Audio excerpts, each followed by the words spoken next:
Assalamualaikum warahmatullahi wabarakatuh.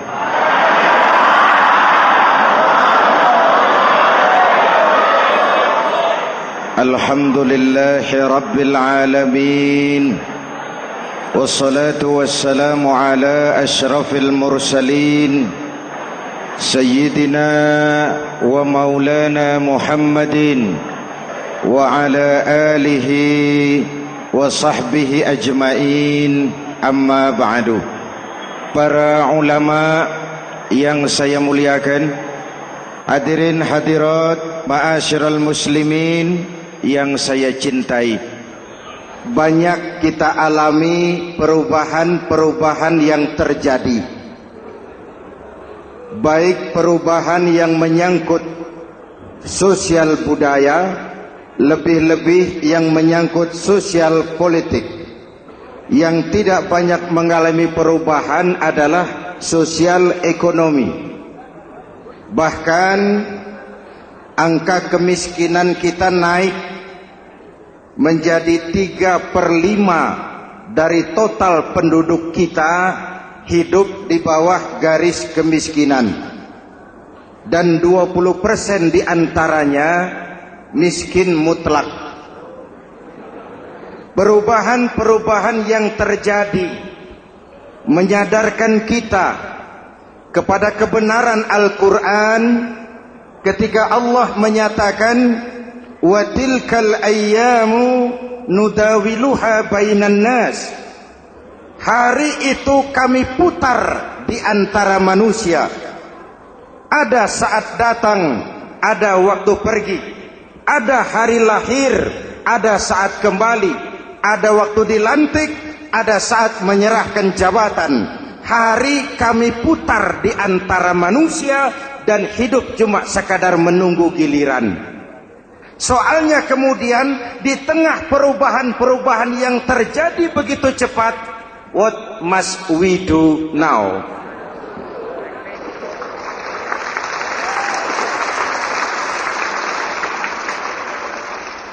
Saya juga nggak ngerti itu.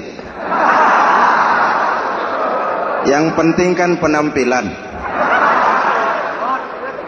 Saudara-saudara kaum muslimin di seluruh tanah air, jadi pemimpin adalah pelayan bagi orang yang dipimpinnya.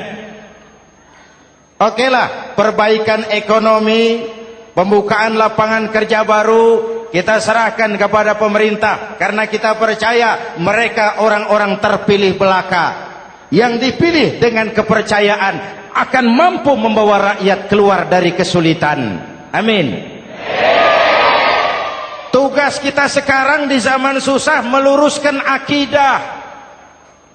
Jangan sampai mbah dukun yang naik ke permukaan. Betul? Islam misinya yang pertama membebaskan manusia dari kemusyrikan. 13 tahun Rasul berjuang di Mekah, menanamkan akidah, meluruskan keyakinan, membentuk iman. 13 tahun membebaskan manusia dari belenggu kemusyrikan. 13 tahun menanamkan la ilaha illallah Muhammadur Rasul dengan seluruh konsekuensinya. Kalau saya yakin tidak ada Tuhan selain Allah, saya tidak akan minta tolong kecuali hanya kepada Allah. Saya tidak akan pernah takut kecuali hanya kepada Allah. Saya tidak akan menggantungkan hidup kecuali hanya kepada Allah. Saya tidak akan minta rizki kecuali hanya kepada Allah. Saya tidak akan melarikan persoalan kecuali hanya kepada Allah. Kalau konsekuen dengan keyakinan ini, mbah dukun nggak dapat tempat.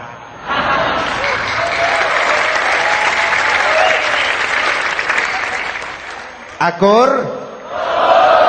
Ayo lihat secara sederhana. saya sandaran di tiang, tiangnya ambruk, sayanya jatuh. Saya sandaran di tembok, temboknya runtuh, saya juga runtuh. Saya sandaran kepada orang kaya, dia jatuh miskin, saya bangkrut. Saya sandaran kepada jenderal, dia pensiun, saya selesai. Tapi kalau saya sandaran hanya kepada Allah, Allah tidak akan pernah miskin, Allah tidak akan pernah lumpuh, Allah tidak akan pernah terpuruk, dan Allah tidak akan pernah berkurang kekuasaannya.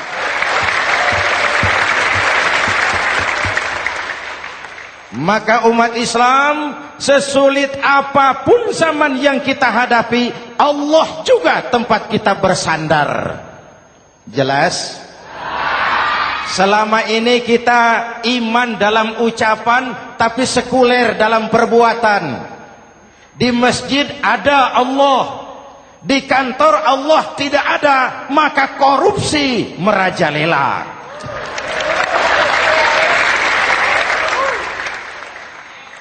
Di masjid ada Allah, di pasar Allah tidak ada, maka timbangan tetap curang. Kita iman dalam ucapan, tapi sekuler dalam perbuatan. Oleh karena itu, sesulit apapun zaman yang kita hadapi, iman jugalah pegangan kita, Allah juga tempat kita bersandar.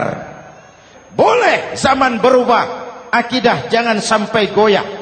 Karena iman kita hidup, untuk iman kita berjuang, dan dalam iman kita ingin kembali menghadap Allah Subhanahu. Selama ini manusia Indonesia kita lebih banyak diisi otaknya, hati sering kosong, agama dangkal, akidah rapuh, moral rendah.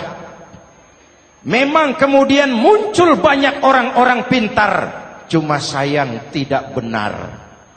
Indonesia kita bangkrut, Indonesia kita terpuruk, Indonesia kita sakit parah kalau diurus orang yang cuma pintar tapi tidak benar. Kita perlu orang-orang pintar, tapi kita lebih perlu orang benar. Jelas? Kalau cuma pintar tapi tidak benar, itu yang sering saya sampaikan, nanti disuruh ngurus beras malah nimbun beras.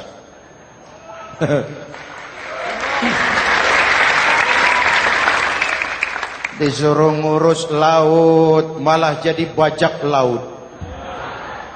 Disuruh ngurus hutan rame-rame jadi orang hutan. Jutaan hektar hutan Indonesia kita ini merupakan kekayaan sumber daya alam kita yang harus digunakan bagi sebesar-besar kemaslahatan rakyat. Yang disuruh ngurus hukum malah bikin hukum seperti pisau, tajam ke bawah, tumpul ke atas. Jangan heran lalu di masyarakat muncul street justice, pengadilan jalanan, sebagai refleksi dari ketidakpuasan melihat sikap hukum yang sangat berpihak. Kalau yang kecil salah, hukum cepat-cepat ditegakkan.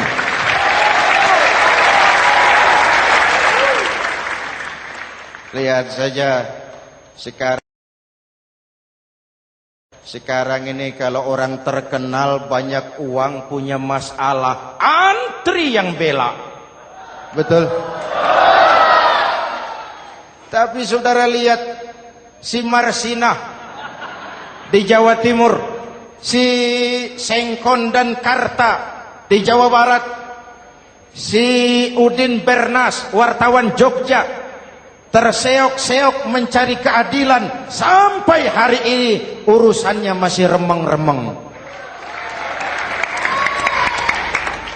Kenapa bisa begitu? Jawabannya sederhana, tidak ada fulus.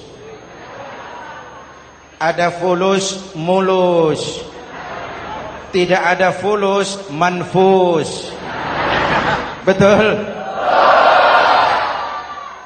Jangan sampai para penegak hukum kita terjebak pada lagu baru, maju tak gentar, membela yang bayar. Biar bertentangan dengan nurani, biar bertentangan dengan public opini, biar bertentangan dengan rasa keadilan. Siapa yang bayar, itulah majikan. Mau benar atau salah, belain terus. Kalau seperti inilah hukum kita, mafioso keadilan akan tetap gentayangan. Hadirin yang saya hormati, 13 tahun beliau berjuang di Mekah, meluruskan keyakinan, memantapkan akidah, meneguhkan iman. Dari situ segalanya dimulai, dan ke situ segalanya akan menuju. Intan paling mahal, mutiara paling berharga, tidak lain adalah nilai-nilai keimanan. Kalau itu sudah tergadai, apalagi yang bisa kita banggakan dalam kehidupan ini? Kita merasa harta kita berharga, belum ada artinya ketimbang iman. Kedudukan kita punya nilai pun belum ada artinya ketimbang dengan nilai-nilai keimanan. Itu intan paling mahal, itu mutiara paling berharga. Harta baru ada manfaatnya kalau dilandasi dengan iman. Jabatan dan kedudukan baru terasa gunanya kalau dilandasi dengan keimanan. Kalau jabatan lepas dari iman, yang akan lahir Fir'aun baru. Jelas? Kalau harta terlepas dari iman, yang akan muncul adalah konglomerat Korun.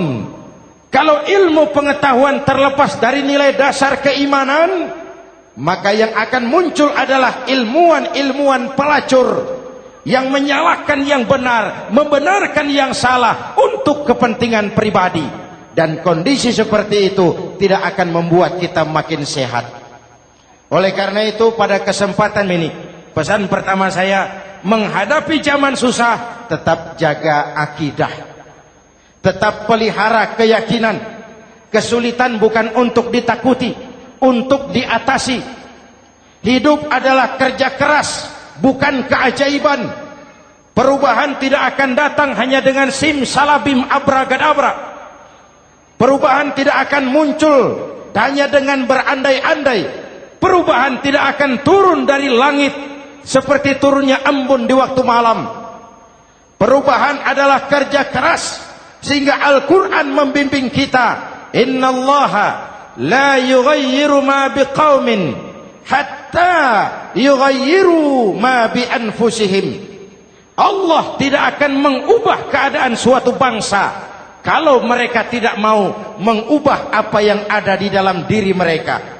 Yang ada di dalam diri itu rule of thinking, state of mind, cara kita berpikir, cara kita memandang kehidupan, cara kita mengatasi persoalan. Hadirin yang saya hormati, inilah iman. Berangkat dari ini kita menyadari, ini ujian buat kita rakyat. Dan kita rakyat Indonesia ini kalau sama susah sih sudah kenyang. Ya Pak? Ya Pak? Kita ini sebagai bangsa mengalami apa yang disebut oleh Bung Karno up and down. Naik, turun, timbul, tenggelam, pasang, surut. 350 tahun dijajah oleh Belanda, kita susah. Berangkat Belanda masuk Jepang, susah lagi. Pergi Jepang, datang nikah, susah lagi. Lalu kita merdeka, dirongrong oleh berbagai pemberontakan, susah lagi. Makan bulgur, antri minyak. Lalu PKI berontak, susah lagi. Muncul orde baru, lama-lama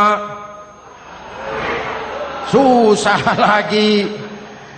Orde baru selesai, naik reformasi, mulai repot nasi, susah lagi.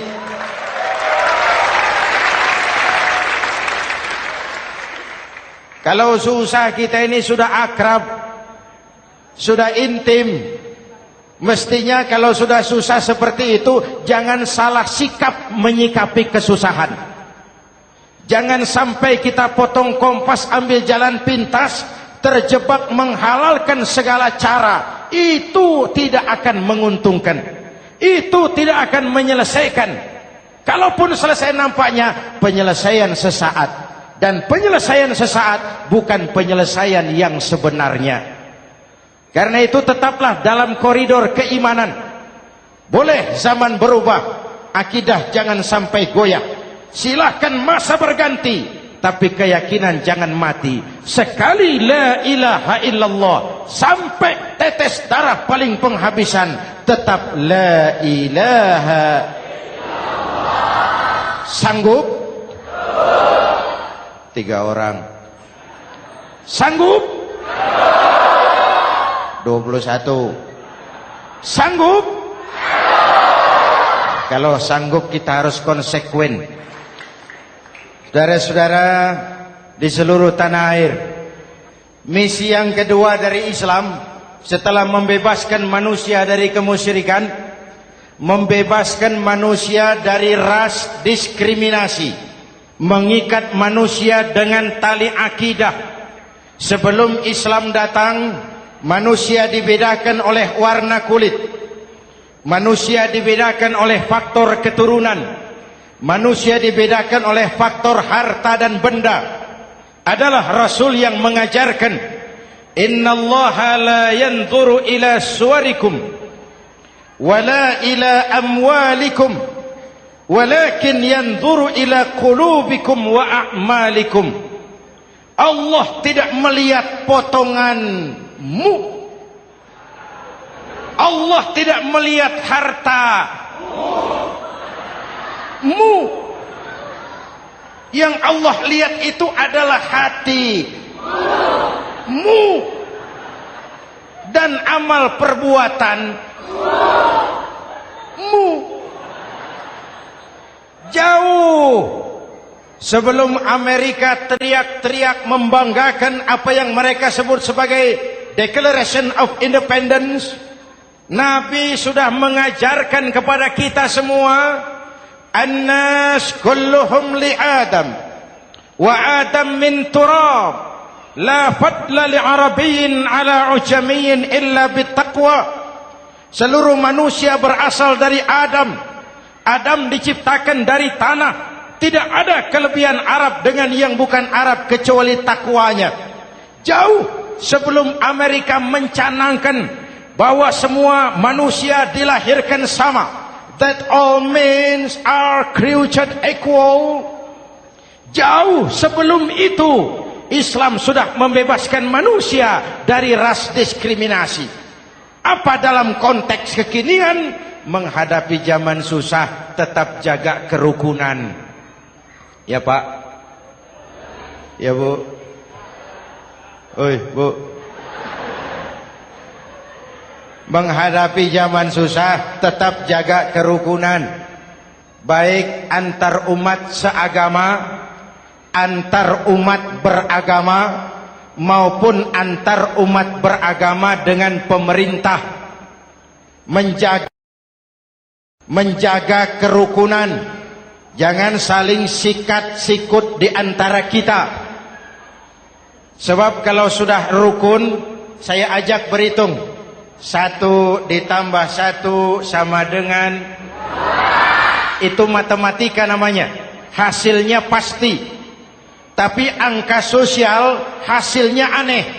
Saya ubah jadi angka sosial. Ayo kita berhitung lagi. 1 orang takut ditambah 1 orang takut sama dengan 2 orang setengah berani. Kenapa setengah berani? Karena sudah berdua. Tadi kan takut sendiri. Kalau sama-sama takut berkumpul jadi setengah berani. Kalau ditambah 1 orang takut lagi, 1 orang takut ditambah 1 orang takut ditambah 1 orang takut sama dengan 3 orang berani. Kenapa jadi berani? Karena sudah bertiga. Kita yang lemah, kita yang marginal, kita yang dikucilkan, bahkan kita yang dilecehkan, kalau mau rukun kita akan kuat dan tidak bakal dipermainkan orang.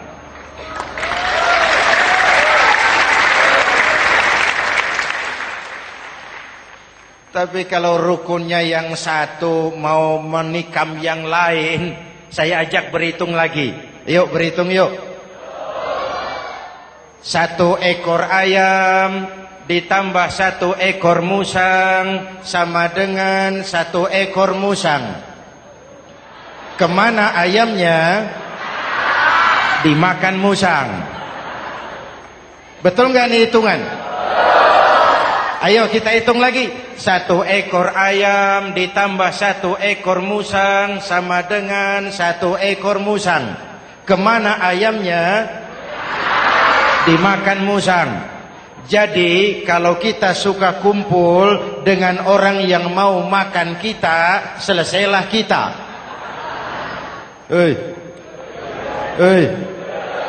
Maka kalau merasa kita ini ayam, yuk kumpul sama-sama ayam, pulang ke kandang ayam. Kalau ada ayam kumpul ke kandang musang, itu namanya ayam minum baygon. Jelas? Menjaga kerukunan. Pertama, antar umat seagama, sesama muslim harus saling menjaga, harus saling memelihara. Baik dia muslim yang jadi kapolri, baik dia muslim yang jadi kasat, baik dia muslim yang jadi pengusaha, baik dia muslim yang jadi petani, nelayan, guru, semua komit menjaga semangat kebersamaan, rukun antar umat seagama. Jelas? Jelas? Hadirin yang saya hormati, atas dasar itu saya ingatkan kembali, kita semua ingin persoalan terorisme dilepaskan kaitannya dari agama manapun. Tidak ada kaitannya terorisme dengan Islam, dengan Kristen, dengan Hindu, dengan Buddha. Tidak ada kaitannya terorisme dengan pondok pesantren.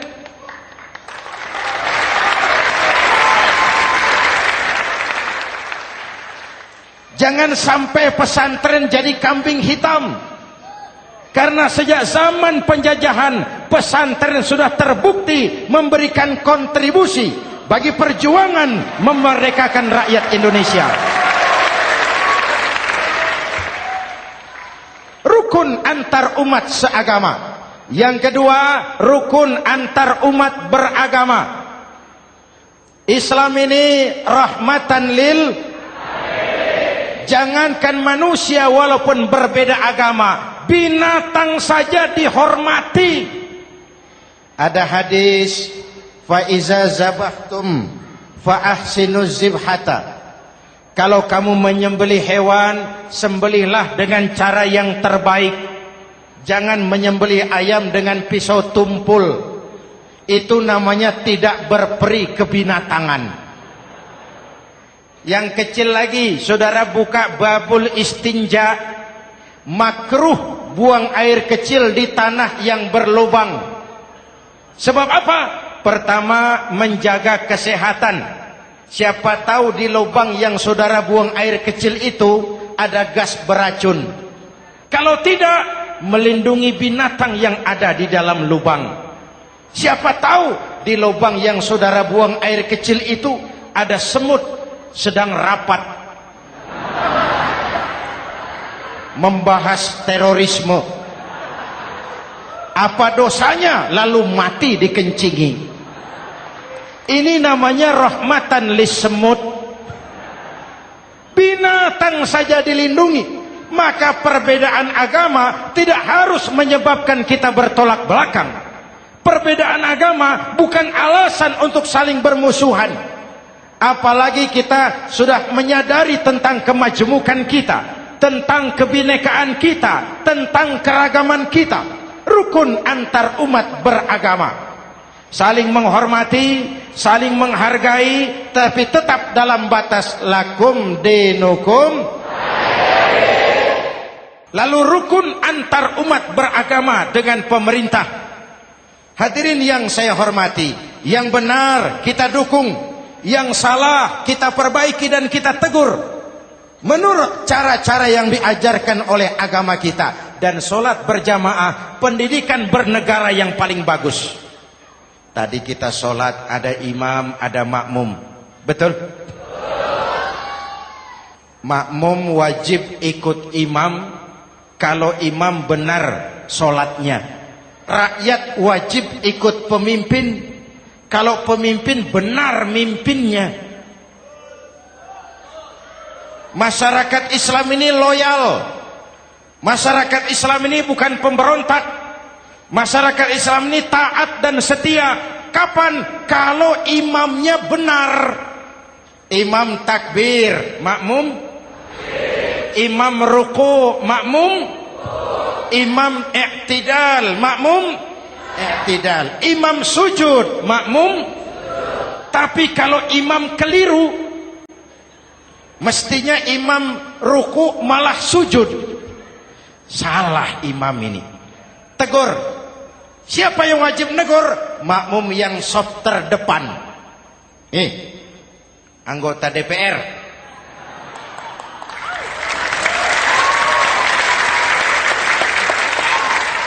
Ini wakil-wakil makmum ini, saf di depan ini. Kalau imam keliru mereka paling tahu. Ngomong. Tegur. Bagaimana negurnya? Ada aturan main. Mestinya ruku, imam sujud. Salah ini imam. Subhanallah. Kan begitu negurnya. Betul? Tidak boleh juga imam keliru, makmum emosi. Main pegang. Weh, makmum salah. Hoi, hoi. Kacau sholat. Betul?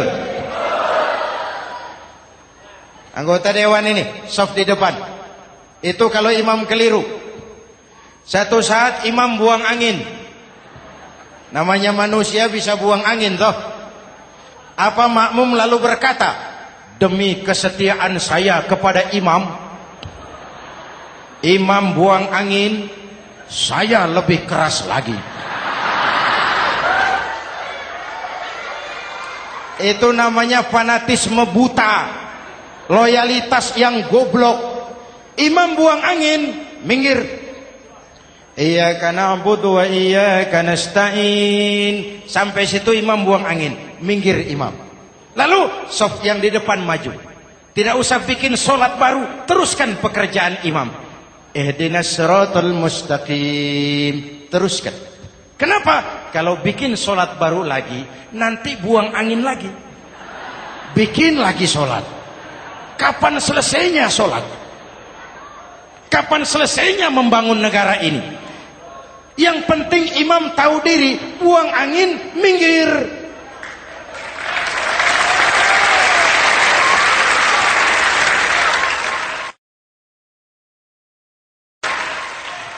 Ini kacaunya sholat berjamaah kita sekarang.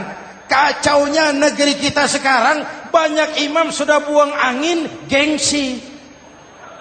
Diam aja merasa nggak punya salah. Dikasih tahu sama makmum, imam tadi buang angin ya, malah jawab sedikit.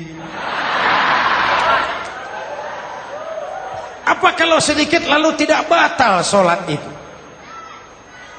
Mekanisme kehidupan sosial yang diatur lewat tuntunan sholat berjamaah. Sehingga Nabi berpesan, kun imaman muta'an au ma'muman muti'an fala takun thalisan jazu'a.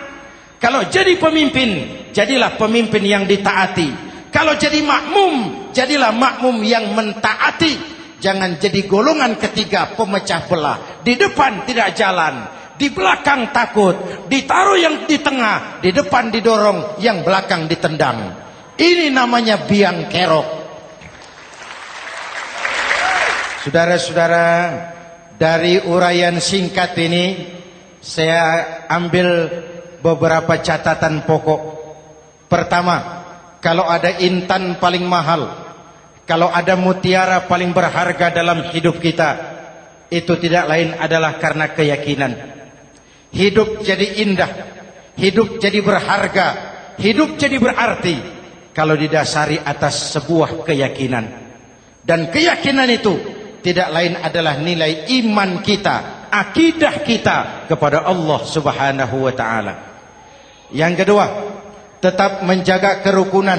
Sesulit apapun zaman yang kita hadapi, kita tetap harus menjaga semangat kebersamaan. Kita harus tetap menjadi lem perekat yang menjaga keutuhan, baik sebagai bangsa maupun sebagai umat. Perbedaan adalah wajar, harus dihormati sebagai ciri kehidupan berdemokrasi. Tapi jangan perbedaan menjadi sebab kita bermusuhan, dan jangan perbedaan menyebabkan kita saling berpecah belah. Hormati perbedaan, jangan perbedaan dipandang sebagai permusuhan.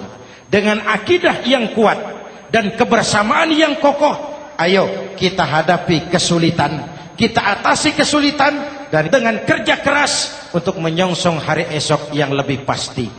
Mari kita Fatihah. Semoga Allah memelihara kita bangsa Indonesia.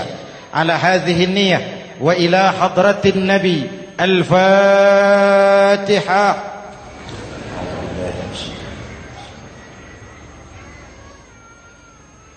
Iyyaka na'budu wa iyyaka nasta'in. Ihdinas siratal mustaqim. Siratal ladzina an'amta 'alaihim.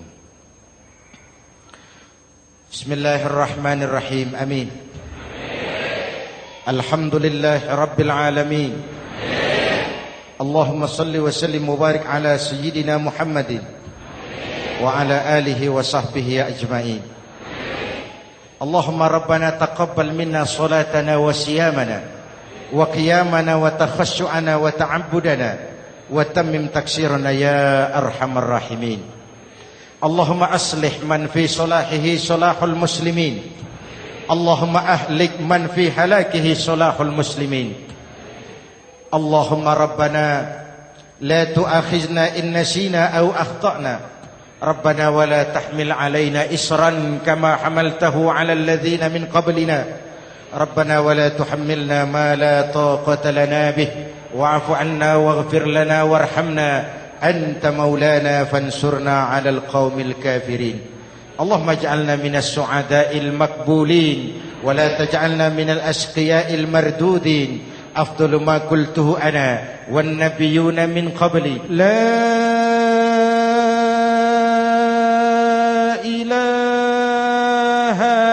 illallah.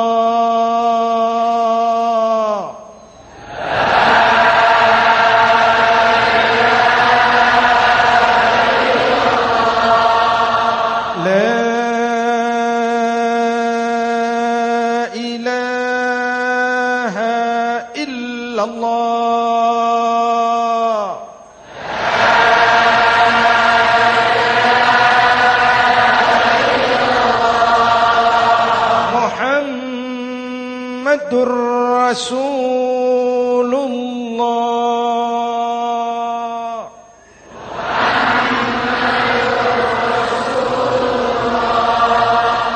Sallallahu alaihi wa alihi wa sallam. Kalimatu haqqin 'alaiha nahya wa 'alaiha namut wa 'alaiha wa biha nub'atsu insyaallah minal aminin minal aminin minal aminin rahmatika ya arhamar rahimin. Sallallahu ala Sayyidina Muhammad wa ala alihi wa sahbihi ajma'in.